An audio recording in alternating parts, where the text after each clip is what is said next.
live? Are we live? Are we live? I think we're live. I think we're live. I think we're live. Do do do do do do do do do do do do do.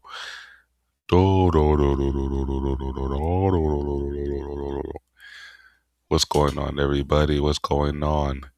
We're back at it. Welcome back to the D Matrix stream, the Cosmic UFO and Cosmic Stream. Well, that's my YouTube name, D Matrix Cosmic UFO Stream. It's down here scrolling. But welcome back. Welcome back. Tonight's going to be a little different. I'm going to do most of my talking at the beginning because I want to see part of this interview as well.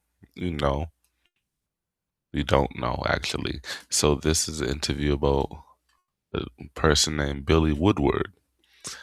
Claims he traveled to Agartha. Claims he met beings. Claims civilization. It's just a lot with Buddy right here. So I'm not gonna be doing too much pausing and stopping, but I will be reacting. But I'm gonna let chunks play. I'm gonna let chunks play. So this is gonna be more like a watch party, guys. So for the next hour, we're watching a little movie time. I introduce you, Billy Woodward.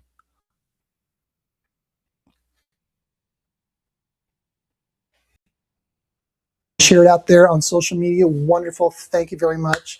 Thank you all the new people for joining and subscribing to my channel. What I have for you today is an interview from in the last month or so. I really appreciate it. And this is from the Search for Truth Reality channel. Y'all go over there and check them out. Like and subscribe. If you're new here to my channel, like and subscribe. And thank you to all my new followers. Thank you to all my new followers on Rumble. I see I got 2 more new followers. Thank you. My new followers on TikTok. Thank you. Facebook. Thank you. Instagram. Thank you. Thank you, guys. If you have the wherewithal, hit that contribute button, send a few greenbacks this way. I really appreciate it. Share it on social media, and, if you post your name, share it on social media, like it, hit the like. Okay, it's my house. You come to my house, you want to party, you better be nice. Anyhow, that's it. That's all I got. And, enjoy the video.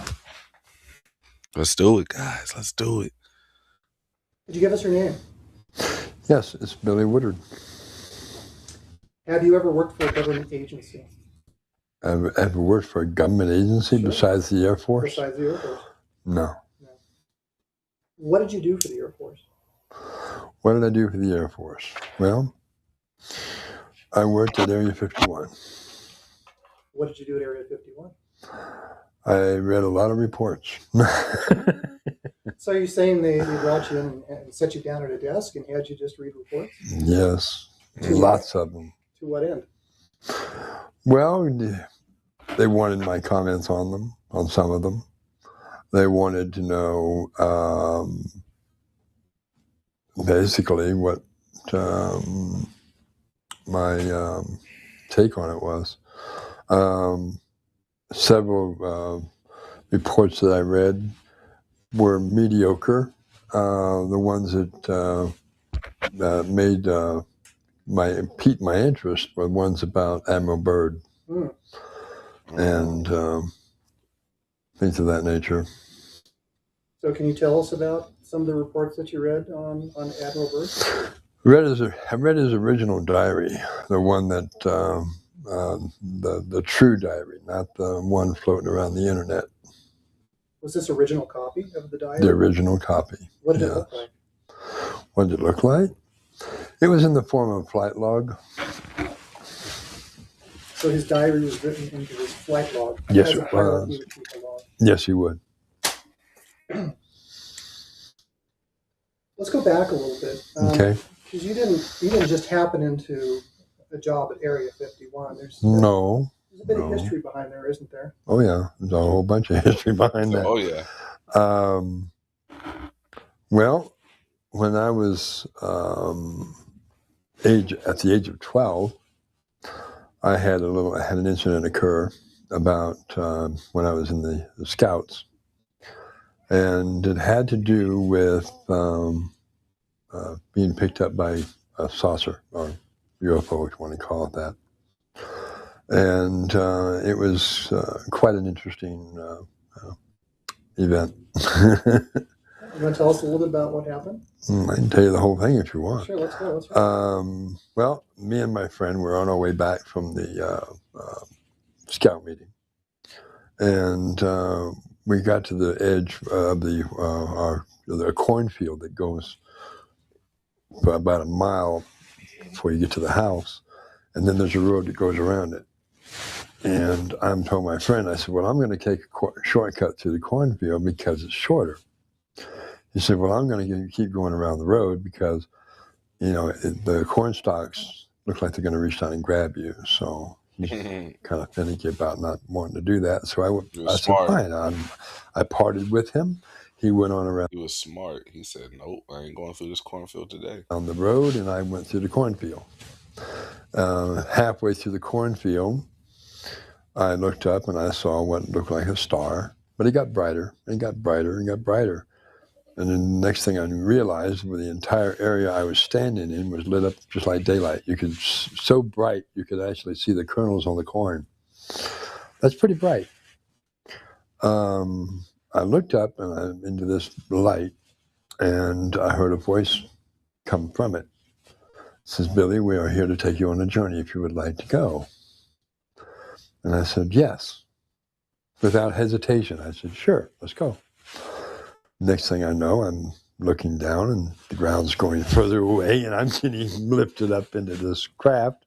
And so next thing I know, I'm inside this craft. And they asked me, what do I see? I said, all I see is bright light. And they toned it down to where I could see my surroundings. And everything was in a circular pattern around inside this vessel. And the people were extremely tall. By standards for a child, extremely tall can be anywhere from 6 feet on up. But these people were way up there. What did they look like? Like you or me, except very tall in stature. The female was somewhere between, I would say, between 10 to 12 feet. And the man was taller than that. And they spoke very gently, and they said, all right, how good are you in geography? And I said, straight A student. And they said, we'd like you to tell us where we are as we go over the different states. And the one we left from was Texas, Wichita Falls, Texas. So that's fine. We started going over the different different states, different flags, and I recognized the flags as we went over them. And I started naming them off. And we got up to Canada and the Canadian flag. And then they said, where are we now? And I said, I don't know. We're over ice and snow. And I said, yes, we're above Canada. We're in the Arctic Circle. You said flags. You could see the flag? Yes. Through the bottom of the craft, you could look down through the craft, which was transparent, and you could see passing over these cities. And it was quite interesting. Now, before we continue on the story, I want to go back to the cornfield for a second. Okay. What time of year was it? Was it fall? Fall. Okay. Yeah. And as you were being brought up into the craft, what was that sensation like? Like a lifting, just suddenly weightless. It's like the gravity around my body was defied, and I was pulled into the craft. And were you pulled in from the bottom, from the side? From the bottom. From the bottom. Yeah. Were there doors? Didn't seem like no doors. It looked like I was going right into a solid bottom, but I went right through it. Interesting. And then you mentioned the light. Is that what you came into, was solid light? Yes. The bright white light, they asked you? What did I see? And I said, nothing but bright light. And then they toned it down. Okay, thank you. And then they turned it down. Okay. So the flags that you saw as you were flying over the States, what was your altitude? Very low. You weren't that high at all. No, we weren't high at all. Was this daytime? It was nighttime. At the night. It was night. So where were these flags? They were on the buildings that we passed over. We passed over from Texas, passed over through Oklahoma, the Oklahoma flag, and then they went up from there to the state above Oklahoma.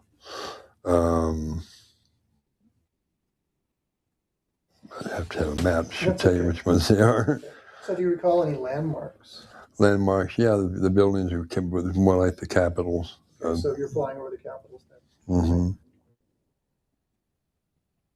Yo. So you're on the craft and you're heading out over Canada. What's up, man? Jay, what's the word, gang?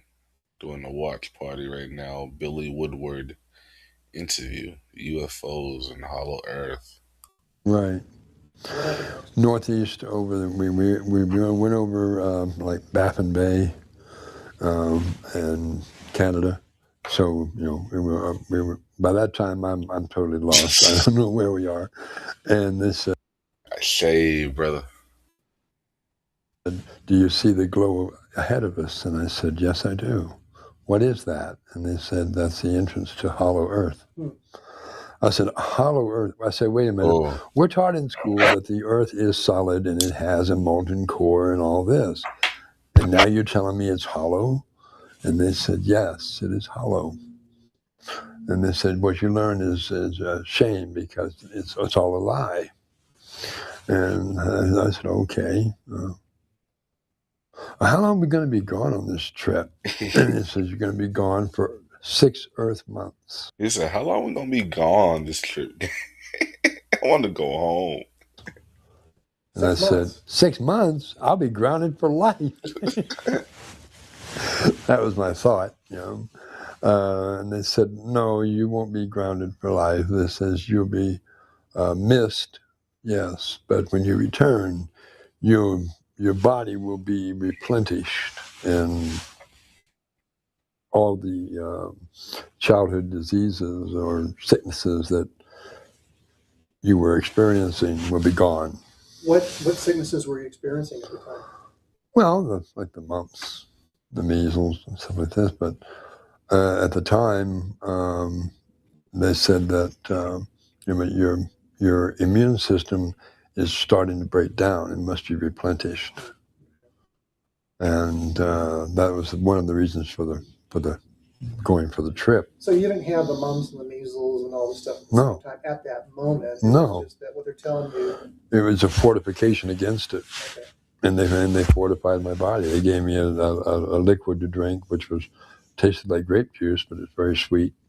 And I drank it, and it tasted extremely well, and it energized my body as I drank it.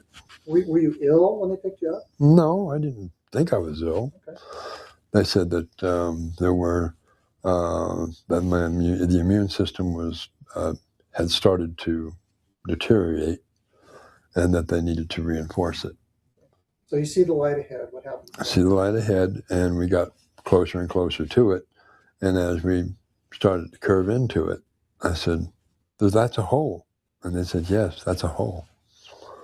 And so we went into the hole. We landed at a city inside. And they said, do you know where you are? And I said, no. I'm presuming inside Hollow Earth. And they said, yes, you are. Tell me about the city.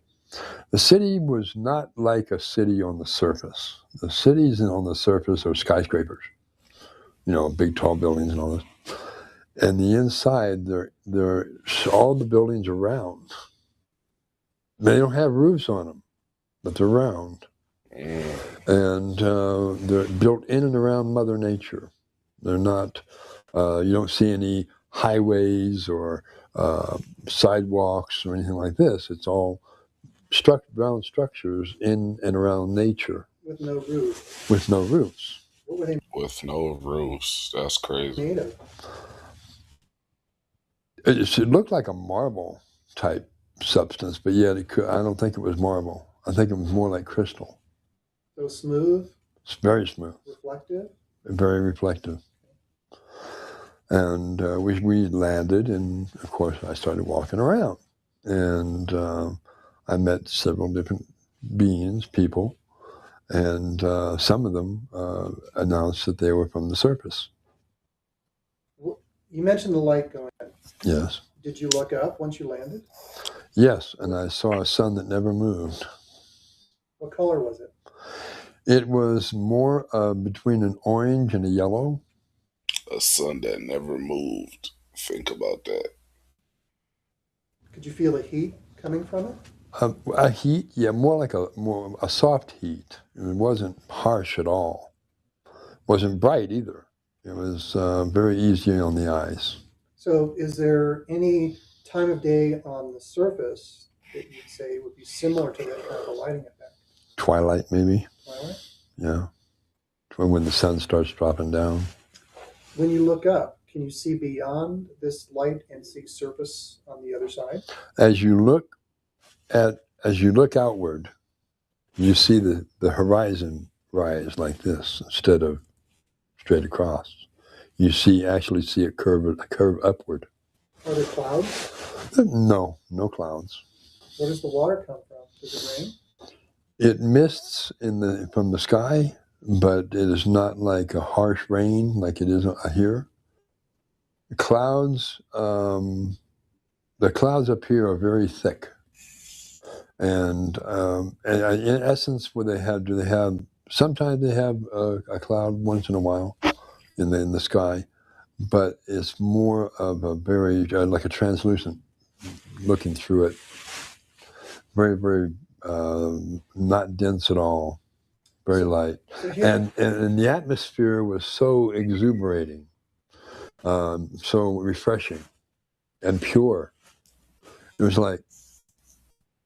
was breathing air that just had no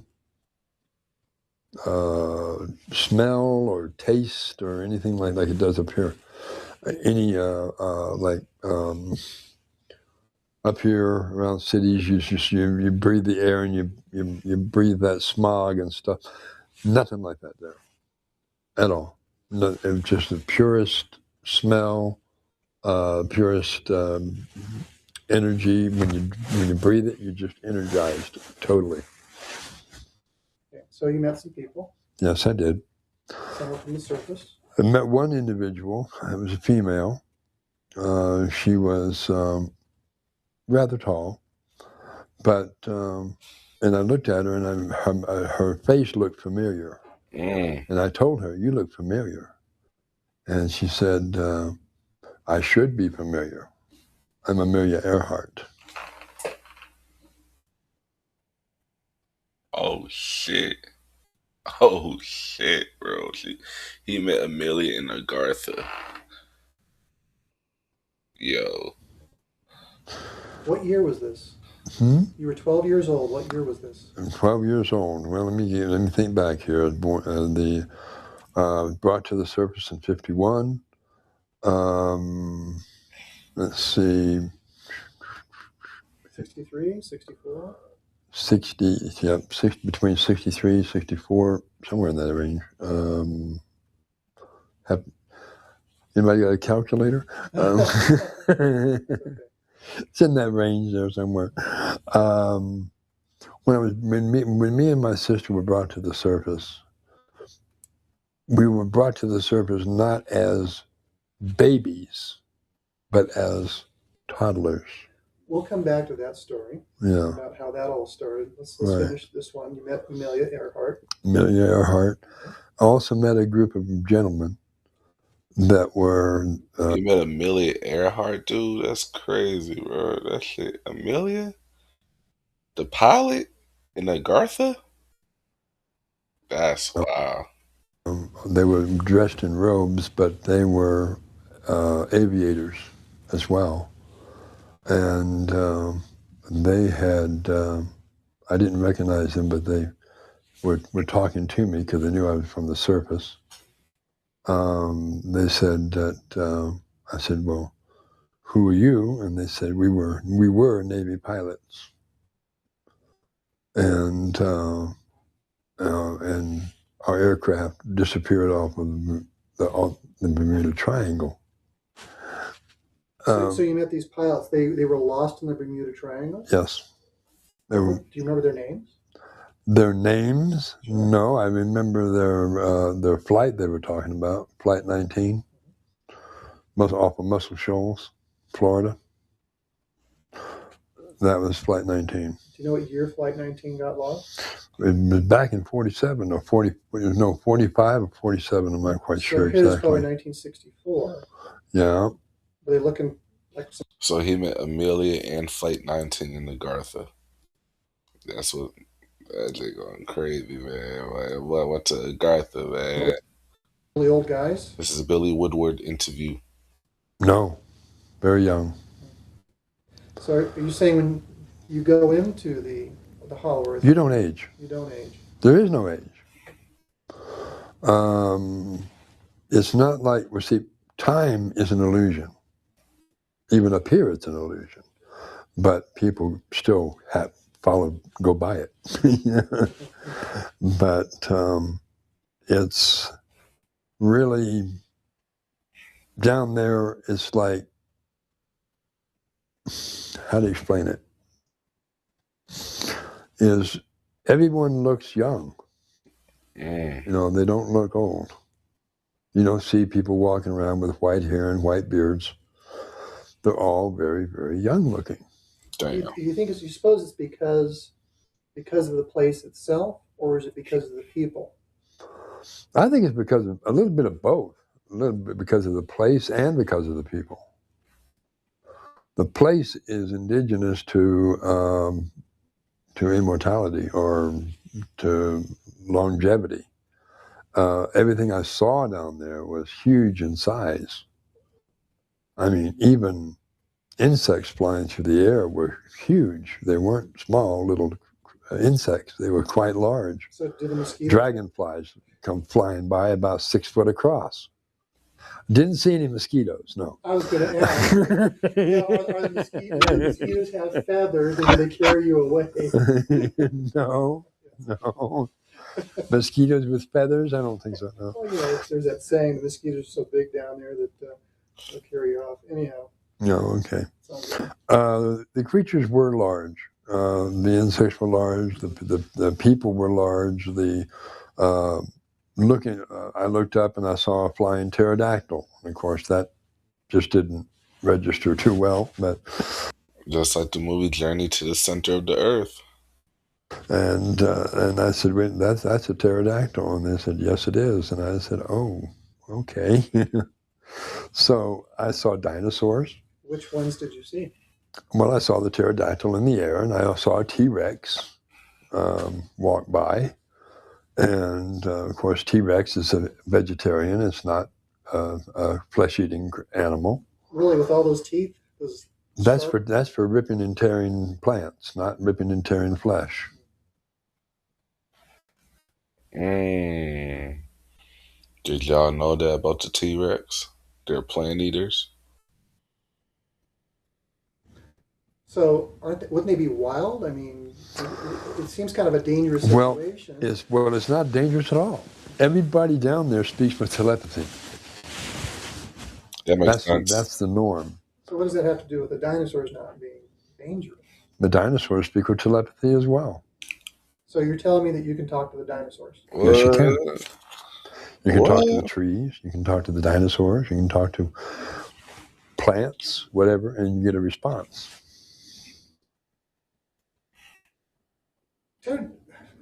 T-Rexes are kind of a big animal. Yeah, they are. Are there accents? Does a T-Rex... You just can't fathom doing telepathy with a T-Rex. It's crazy. That's why you have to think outside the box when you get into this stuff. Don't think logically. That's the worst thing you can do when you get into UFOlogy and cosmic lores, is when you try to think logically. It'll ruin everything. T-Rex maybe accidentally kick an inhabitant or step on one, or... No, they don't step on nobody. Or sit on one, maybe. I've seen people sit on chihuahua. You never know. They've been telling us lies. I saw somebody do it once accidentally. The chihuahua wasn't too thrilled trouble with that, but you see what I'm saying. Yeah. With something that's small in relation to something so large, it's easy not to catch. Well, they when they walk, they're very meticulous in where they walk. Okay, enough about the dinosaurs. Yes. So you saw a lot of very large things down here. A lot of very large. You met these pilots. Yes. Amelia Earhart. Yep. What happened next? Then they. Amelia Earhart, bro. If y'all know what Amelia Earhart is, bro, she was like one of the first female pilots. And her plane got, mysteriously lost. But Mr. Billy over here said he seen her in Agartha and Shambhala. Think about it. Journey to the Center of the Earth. Think about it. Ice Age 3. Think about it. They had me go into a room, actually a building, in one of the round buildings. They had me sit down in a chair, and this mist, bluish mist, came down over me. And I said, "What's this?" And they said, "You're being detoxified, decontaminated. All the impurities that are in your body are being taken out. And so your immune system will be fortified when you return home to the surface." And I said, "Well, I don't really want to go. I want to stay here." And they said, "Yes, we know you want to stay here, but you're not staying here." What was compelling you to want to stay there? Was it any? It just felt, it's the beauty of everything around you. I mean, everything is so not what it is on the surface. When you look out on the surface, what do you see? You see cars, you see planes flying over and causing,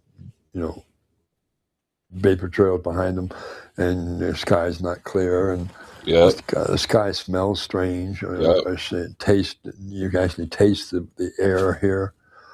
It's just not there. All that's not there. It's all pure. Everything is pure, and everything's in harmony. I didn't hear any. Sounds like heaven. I didn't hear any bad language while I was there.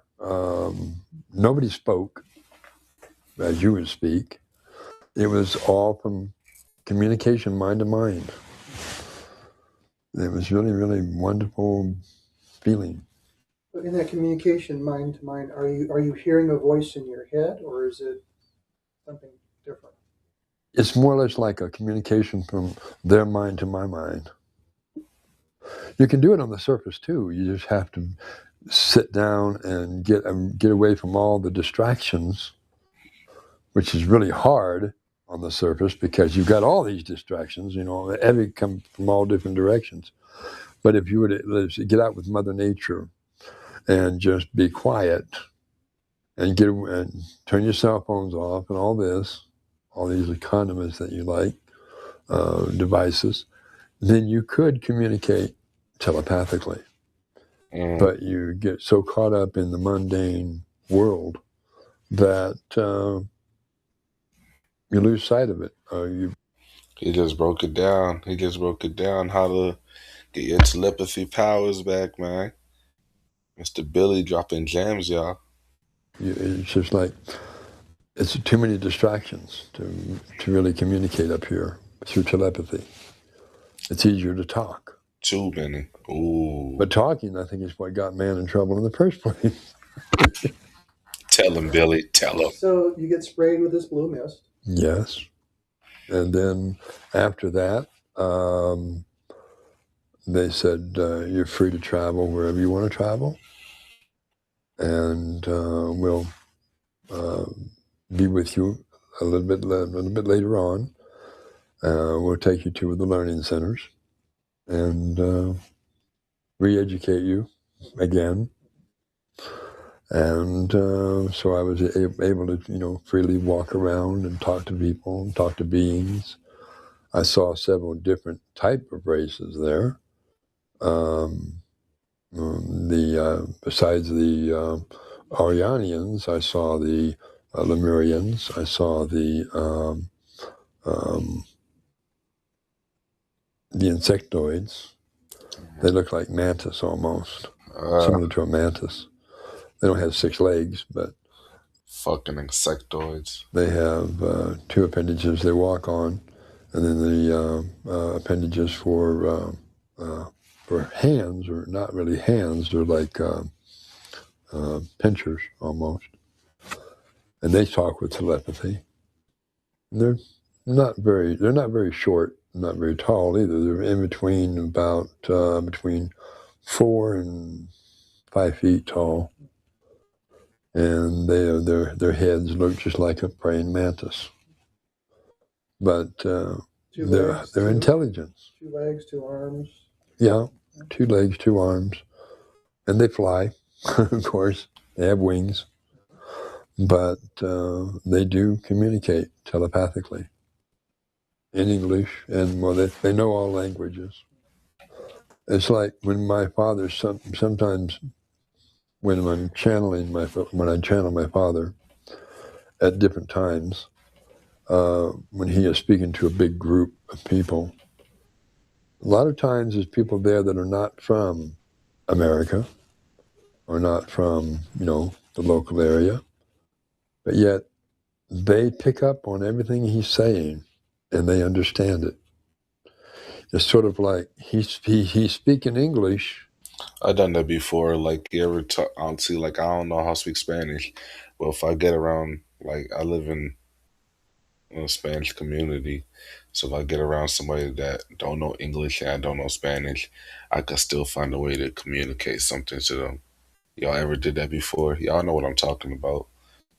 That's tapping in. We be tapping in. We just don't know it. But yet some people that are present from another foreign country that don't speak very good English, they hear the message in their own language. Mm-hmm. So it's like and he has that ability when he talks, that people from another country can still understand him. So the telepathic communication. I'm trying to tell you, that's like a version of tapping in. Sounds like you're hearing the words in your head yes. in the English language. Yes. For somebody else listening to the same telepathic communication, it would be in their language. So it's like when people, they ask, well, what language do you speak under there? All language. Plain and simple. He speaks, they understand, no matter where they're from. So you got to travel, you said? Yeah, I got to travel. How did you travel? Well, you don't walk around that much because they like to, they don't want to harm the Mother Earth at all. They fly around on these platforms that are above the ground, and so you get up and step on one, and it radiates with your vibration, and it actually talks to you by name. Billy, where would you like to go? What city would you like to go to? Future AI shit. And it sounds like a taxi. Kind of like a taxi, except free. So what are you standing on? You say it's above the ground. It's a platform. When you say what shape is it? It's round. It's round. Yeah. It's like frisbee, a big frisbee you stand on. You might call it a frisbee or a saucer-shaped craft. You don't sit inside of a bubble or anything like that. You sit on this platform, stand on this platform, and it has a ring, another ring that once you step into it, this ring appears around you, around the entire disc, and you're basically inside this enclosure. And you think the direction you want to go, you go that way. Yeah, I would ask when you first describe it, is there a possibility of following up with that? I seen that in an episode of Proud Family where I think Oscar's brother came in for the holiday and he was driving this car, but instead of driving, he was using his mind. Y'all remember the show Proud Family? If you do, you know what episode I'm talking about. No, you cannot fall off it. Is the ring solid? Is there like a handhold? Well, when you step onto the platform, you have the ring that you're standing on, or the platform you're standing on, which is round, and then once you step onto it, then this other ring comes up from the main part up to about mid-waist area, and just stays right there. It keeps you on the craft, and you can't fall off it. And you can just grab. A hand railing. It's like a handrail almost. What holds the hand railing up? You say it just comes up from the craft and hovers right there. There's nothing, no visible means of support. So can you pass your hand between the rail and the Yes, you can. If you wanted to jump from it, could you? I imagine you could, but why would you want to? I don't fully understand this transportation system. Yeah. Well, some people are pretty daring. Maybe they want to. There's some base jumpers out there that might want to take that. Oh, well, it's not that high above the ground. If they jump out, they're going to base jumpers land on the ground. Yeah, could I bungee jump from it? I wouldn't think so. No. Something like that. That's about 6 foot off the ground. Why would you want to bungee jump of 6 foot? Feet, okay. Well, I'm thinking maybe you want to go up 1,000 feet in the air. That could be a thrill. No, these are. Isn't to viewers a wild man? Conveyances that keep you on close to the ground. Okay, so about nature, it's close to the ground. I'm envisioning the Jetsons. We're flying off. Okay, yeah, I understand. But no, they're like little platforms. And then they also have these other devices that are more of like a scout craft, which is something you get inside of. Once you're inside it, it automatically calls you by name and asks where you wish to go. If you wish to go to another star system or another planet or whatever, it can take you there. So travel is not just within the sphere. No, inside it's planet not. Earth, you can go everywhere. Oh. So these little scout craft. Yeah. Are they just parked hither and there? We are so behind. There, and just if you need one, you can grab one. You just get on it and go. Are there parking areas for these little scout craft? Well, they're all hovering above the ground. The little scout craft are anywhere from about 150 feet in diameter, which is not that small. It's not that big either. Sure. But it's a sports craft. It looks similar to the one that Bob Lazar spoke of. But my father's craft is a lot larger, about 10 times as large. And it's stationed above in the vicinity of the North Polar opening. So we'll get to him in a minute. The question I would have about that. Yeah. You channeled him last night, and he just came from monitoring the opening. Did he monitor the opening from the craft? Yes. So, 150 foot in diameter. About 45 feet high. 45 feet high. Yeah. You travel in groups with these things. You need one. It's just like one guy who can go. Is there a fueling station? You got to put gas in this thing. It doesn't take gas. Okay. How does it operate? Runs off of the electromagnetism of the Earth. So it's free energy? Isn't that what Nikola Tesla was trying to put us on? That's what Nikola Tesla was trying to put us on right here. Well, about 10 times as large. And it's stationed above in the vicinity of the North Polar opening. So we'll get to him in a minute. The question I would have about that. Yeah. You channeled him last night, and he just came from monitoring the opening. Did he monitor the opening from the craft? Yes. Okay. So, 150 foot in diameter. About 45 feet high. 45 feet high. Yeah. You travel in groups with these things. You need one. It's just like one guy who can go. Is there a fueling station? You got to put gas in this thing. It doesn't take gas. Okay. How does it operate? Runs off of the electromagnetism of the Earth. Okay. So it's free energy? Free energy. That is exactly what Nikola Tesla was trying to do for us. But got higher up said hell to the now, because why would you do that when we can make money off that? And I seen someone else on TikTok. I don't want to speak too much on it because I believe he passed away. I don't like that was kind of recent. But Nikola Tesla was trying to do the same shit.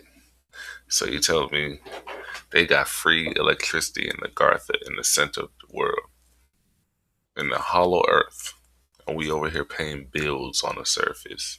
Get the fuck out of here. Energy? So you could call it that, yeah. Vortex energy? Vortex energy, you're funny. Vortex. No, I won't say vortex energy, no. Yeah, just trying to understand the terms. So Yeah. all right. So where did you travel to during these 6 months? You can go anywhere. Where did you go? I travel all over the inside of the planet. They're different cities. And of course, I went to one city of Yehu, and that looked familiar to me right away. I mean, the surroundings and everything were so familiar. And it was like I knew where to go. It was sort of like it was deja vu, if you will. Been there before. Yeah. Okay. So had you been there before? Yeah. Do you want to talk about the rest of your experience during the 6 months in Hollow Earth, or would you like to transition into your origins? Well, after the 6-month period was over, they approached me and they said, it's time for you to return back to the surface.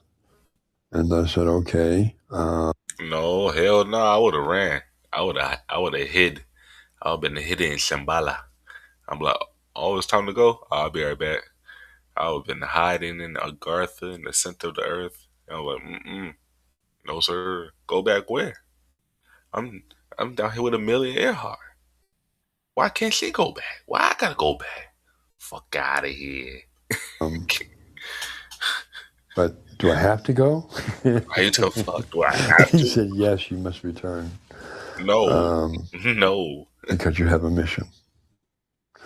And of course, that was the first time I was told about a mission. So they returned me to the surface. Oh, can you tell us what the mission was? I didn't know at that moment. Okay. Or at least I had no recollection of it at that time. But they brought me back to the surface. They dropped me off in the cornfield again. The same way that you arrived, weightless? Well, same way. Drop you back off in the cornfield where they had abducted you the same. It's crazy. Dropped me off in the cornfield, and I went walking on and jumped the fence over and started walking up to the house. This plainclothesman was standing there, and he goes, "Who are you?" And I said, "Billy." Billy? And Billy? I said, "Yes, Billy. Billy. I live here." I said, "Guys, call up a search. He's back." Everybody runs out to me, and they start asking me where I've been. I had a search party for that boy. And I'm going, scout meeting. My friend jumps the fence, runs over to me. He says, "That was 6 months ago." I go, "What?" He says, 6? I said, 6 months ago? No, not really. Couldn't be. He goes, "Yeah, that was 6 months ago. Where you been?" Wait, hold on. I thought he said time was an illusion. So if time was an illusion, if 6 months down there in Agartha, it wouldn't have been the same time as it was been on surface Earth, right? Yeah, he got to break that down. Maybe he breaks it down. I go, I don't know. You couldn't remember that whole experience at the time after you came back? My memory was wiped. Yeah, so they had to be the same time. So when you were in the Hollow Earth, Yes. did it feel like you were there for 6 months? It didn't feel like any time at all, because there's no time. You really can't. I mean, a period of existence had passed, but as far as time, it's a continuous day. So how can it be time? So he probably knew, like when he said at the beginning, he was down there for 6 months. But I guess when they wiped his memory and he woke up back up in the cornfield, his homie told him, bro, you was gone for 6 months, nigga. Nigga, he was gone for 6 months. But how did he get his memory back? That's the ultimate question I want to know. Did he hit his head, or did he just start, remembering? Because that shit can happen too. You can just start remembering like shit. Like I don't remember doing that shit, but I remember vividly being there. And that memory could be like 1,000 something years ago. Memory is not just memory is powerful. Y'all should look Makes sense? into it. I mean, think about it. No, I mean, Yes and no. Well, you're inside a planet where there's no night at all. No It's night. a continuous day. So you really can't judge a time. you sleep. Rest, you can. Yeah, you don't have to, but a lot of people do rest, but a lot of people don't. And it's, let's see, well, a day in a life in the hollow earth. Resting was optional and your body can still remain healthy. That's top tier. Get so much shit done. That's an experience. Well, I rested because I was used to resting, but it was just like an inbred thing. You're automatically going to lay down and rest. And the thing in the planet, you don't have beds like you do on the surface. This thing is round. It hovers above the floor, and it's soft. So you lay on it, and it's comfortable. And you rest, and then you get up and go back what you want to do. That sounds like a Super Saiyan Tempur-Pedic mattress. Super Saiyan Tempur-Pedic mattress.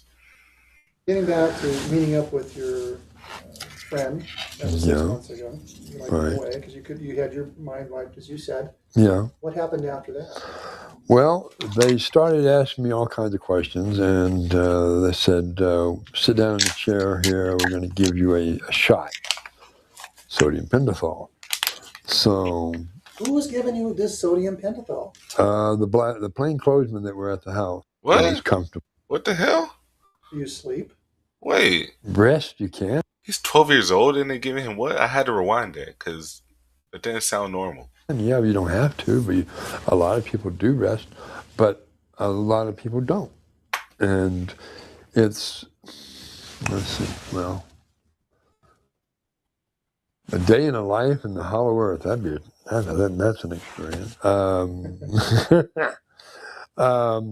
Well, I rested because I was used to resting, but I'm back too far. it was just like an inbred thing. You rest, and then Your friend that was 6 Yeah. months ago.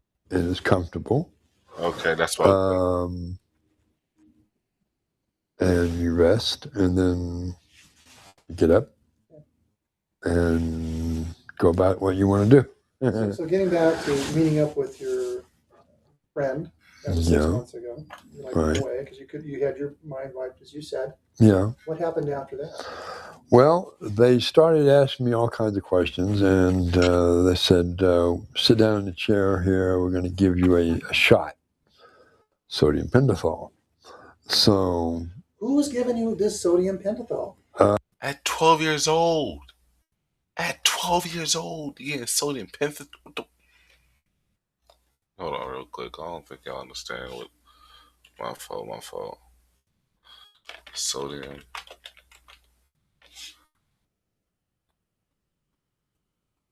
Sodium pentothal is a rapid onset short acting barbiturate that was once widely used to induce general anesthesia, control seizures, and act as a true serum. At 12 years old? What the At 12? The plainclothesmen that were at the house. No, no, They no. were ready. They had No, no, sodium. no, no. No, no. They started asking me all kinds of questions, and they said, "Sit down in the chair here. We're going to give you a shot, You about to say the black men in black. That's what you were saying. Oh, great. sodium pentothal." So Who was giving you this sodium pentothal? Men in black. the plainclothesmen that were at the house. What, they were ready? They had sodium. They were No, the black plane, the black. carrying sodium pentothal with them. Well, they opened up a briefcase, and they said, "We would like to give you this shot that will help you to recollect where you've been." Doesn't that seem unusual for a plainclothesman to have sodium pentothal in a briefcase? You're 12 years old, nigga. Well, not just that, they also put me into hypnosis. They wanted to make sure that Like the sodium pentothal, just like the sodium pentothal wasn't enough. God damn it. they were getting the full story. After I'd come out of the grogginess from it, they said, "Did you remember anything?" And I said, "No," because I wasn't about to tell them yes, but I had. Everything had been brought back. The sodium pentothal caused that? Caused it to, caused all the memory to come back. And That's what triggered it, y'all. Makes damn good sense, but damn, bro. Of my trip and everything else, but I didn't say anything to them because I didn't want to be put under. I didn't want to be taken away from my home, and I knew that probably what would happen if I said yes. So I said no, and they played it back for me, and it was interesting because when I came out of the state that I was in, I was looking at them, and all their mouths were, just totally. What did they play back for you? They played back the tapes. Audio, video? Audio tapes, Audio yes. tapes. Audio tapes on a spool, like a recorder, reel-to-reel recorder, and they played all this back. And they said, "Do you recollect any of this?" And I said, "No." I was lying, of course. I knew everything, but it had all been brought back to me, and I just kept my mouth shut because I didn't want to be taken away from my home. But from that point on, I knew something was different, and they checked me over medically. Doctors checked me out, and they said, "We got a problem here, you guys." And what's the problem? This child has no bacteria in the body at all. None. And they said, "That's None. impossible." We got that boy came back pure. It wasn't lying. They purified his ass. Well, it might be impossible, but that's the way it is. So, and they said, "Well," and then of course in my knapsack that I had on my back, they pulled out this container made of a metal they had never seen before. They opened it up and they asked me what it was, and I said grape juice, and they analyzed it. Is this the drink that they gave you on the craft? No, they had given it to me on my return voyage. And they analyzed it, and they said it was the purest grape juice they'd ever seen in anywhere. But there was no way to... Well, I would have drunk that grape juice. They would have never got that. Fuck no. Give me my motherfucking grape juice. Got me fucked up. Rate it as being grape juice. It tasted like grape juice, but it was too pure. They said, "Where did it come from?" Don't matter where it came from. His mind, motherfucker. And I said, "Wherever I went." And so they analyzed it. I like Billy. And they tried to analyze the container it was in, and they said there's no metal like this anywhere on Earth. So he definitely went somewhere, So the recording It's factual. The recording is real.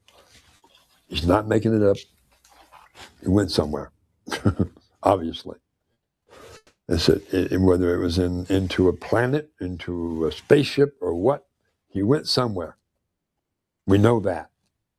But we don't know, because we can't analyze this metal. And they tried cutting it. It wouldn't cut. They tried, with a blowtorch. Didn't even get hot. How are you privy to these tests? You're 12 years old. Yep. And They're 12 years old, gang. That shit has been traumatizing. they're saying Not the encounter, but the testing. Like shit. they can't cut it. Q serum and hypnosis. And y'all motherfuckers took my grape juice? The fuck? Man, I'll be pissed. How did that information come back to you? Well, it wasn't that they came back to me. After the initial briefing, they took me and my adopted father, to a facility at the base. Which base? Sheppard Air Force Base. It's located in Wichita Falls, Texas. Of course, it's now a commercial airline place now. It's not even a military base anymore. Not an Air Force base anymore. It's now a commercial Sheppard Field or Sheppard Airport or something like that. Last I heard. But at that time, it was a military base. And they took me into this laboratory along with all the stuff they'd gotten out of my knapsack. There was even a flower in there that they couldn't recognize. An orchid. It had, they said, this flower was, they'd never seen it before. They asked a plant specialist to analyze it. He says, I've never seen one before. I can't, there's nothing to reference it to. It's just not. And the funny part about the thing was that the flower was in a small pot or pottery thing. And when they analyzed it, they said, this thing is talking. This thing is singing. This plant is singing. So it was a potted orchid. It was a potted orchid, And they and it was singing. singing. What was it singing? It was just singing. Nothing in particular, just like a tone or a sound. And they had machines on it, and it was making these sounds, and they were picking up on it. Now you also said it was talking. Were they conversing with the flower?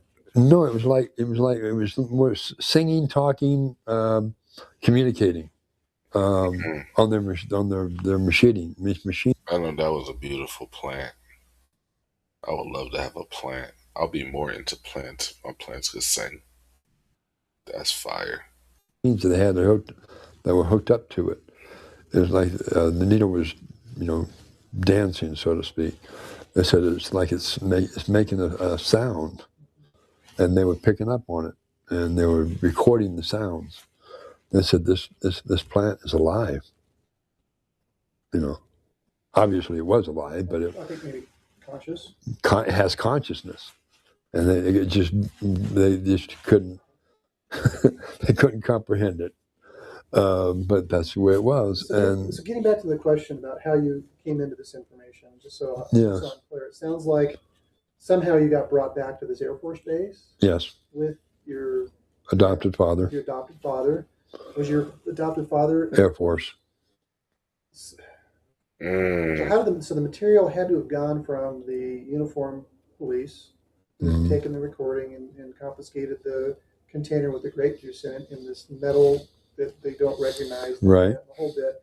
It got turned over to the Air Force. Yes. Why didn't he not drink the grape juice? I would have drunk all that shit. He tripping.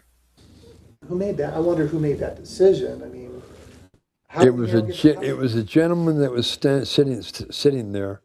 He had he wore dark rimmed glasses. He had a white mustache, white beard, or actually gray and like salt and pepper, and he announced himself as being J. Allen Hynek. Was this the day that you'd returned? Yes. So it wasn't just the uniformed police, it was also this. It was also this scientist was there. Does he have a connection with the Air Force? He was connected with him, yes. Mm.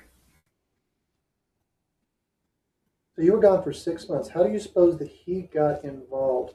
What's the connection? Because your father was in the Air Force that Yeah, he was brought in? right. Was your father a high-ranking individual? He was a major. Major? Okay. What was his specialty? He was in charge of aerial phenomenon. Okay, so that's the connection right there. That's the connection. So he's already kind of programmed. Yes, it's a full circle. It's a full moving circle. Programmed to think in terms of you being abducted. Yes. Right. So that's how that came in. So here you are. They got the same plant. Yeah. Right. You're there. Yeah. Did you get to see the plant same connected up to all these devices? Yes, I did. What happened next? Well, it's sort of like I walk over and put my hands on it, about next to it, and it stopped singing.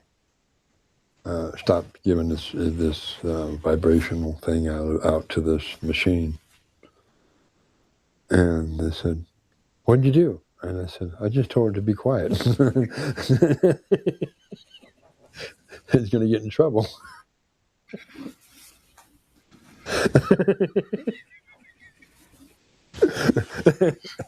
And it went silent. How long did it stay silent? Did it start singing again? It stayed silent for the rest of the time that I was there in the laboratory. What was the response from the people in the lab? They said, "What do you mean you told her to be quiet?" Were they happy? Were they sad? They weren't happy about it. They weren't happy about They it. were happy. Like, why'd you do that?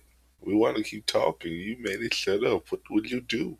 It was sort of like I turned a switch off on this plant. Well, that and you also kind of showed your hand too. Yeah. What you could do. Yeah, Could have a little been the bit. And I had to be real careful at what I did, but I realized I knew then that I was different, and my adopted father then realized I was different, but he was saying that why. Oh, you told us that you didn't remember, but yet you told this plant to be quiet. There must be something there, you know. How can you tell a plant to be? How could you tell this plant to be quiet? How did you do that? So this is your father talking? Yeah, my adopted father said, "How did you do that?" At the base later on? Right there in the laboratory, and I said, "I just sent a message to it." Let's send a message to it. You know, he said, "Well, you didn't say anything." And I said, "No, I didn't say anything. I thought it." And it responded.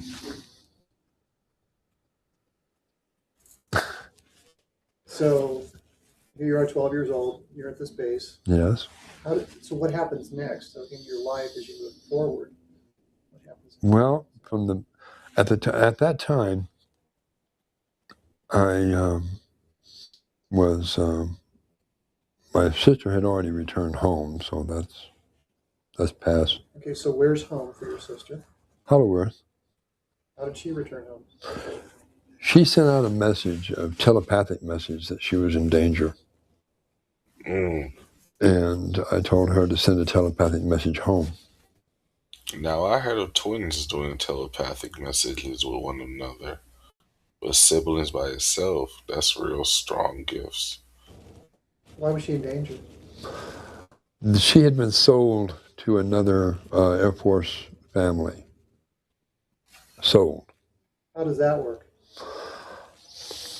Well, how does that work? Well, I don't know how that works. I myself, I really don't know how that works. That's a bold statement. It was my adopted father told us that he couldn't afford to keep both of us and that one of us had to go. So it was both you and your sister were adopted at the same time? At the same time. Adopted parents? Yes. And your father sold your sister to another Air Force family not to be that crass, were well off. Not to be crass, but what do you know what he asked? What kind of money he got for that? $1 million. $1 million. Mm-hmm. Okay, so your sister sold this other Air Force. How soon after being sold to this other Air Force family was she rescued or picked up or taken? When she turned the age of 9, we were twins, so we were the same age. But you were 12 when you got picked up and all this stuff happened. Mm-hmm. So but before that was when she went home. Okay. So we're talking prior to that, yes. So after the lab experience. Yes. You mentioned about your sister being sold. Yes. She was 9 so at that time. That had already happened. Right? That had already happened. So moving forward, so now your life is going to change. My life changed drastically from that point on. I was, I won't go into that too much because that's a part of my life I don't want to think about. But it had to do with child abuse. So I didn't want to get into that. I won't go into that. Okay, that's fine. But, so, anyway, want to talk to my dad? No, let's go back to origins. Origins. Well, we were talking about mission before. We wanted to get to, because you said you didn't know what your mission was. What? Right. You couldn't remember at the time. Right. You want to talk about what your mission is now, or you want to talk about your My mission, even at that time, my mission was, but of course I didn't realize it. My mission at that time was to give forth the information that Admiral Byrd was not allowed to give out when he returned to the surface back in 1947. He was told by the delegation of the Council of the Hollow Earth, given the message to give to the world. And he went and came, and when he returned back to Washington, my mission, even at that time, my mission was, but of course I didn't realize it. My mission at that time was to give forth the information that Admiral Byrd was not. I think this part where Admiral Byrd went down to Agartha and met with a Dunaki, and they told him to come back to Earth and tell the people to stop fucking with nukes. Stop it. That's what I heard. Allowed to give out when he returned to the surface back in 1947.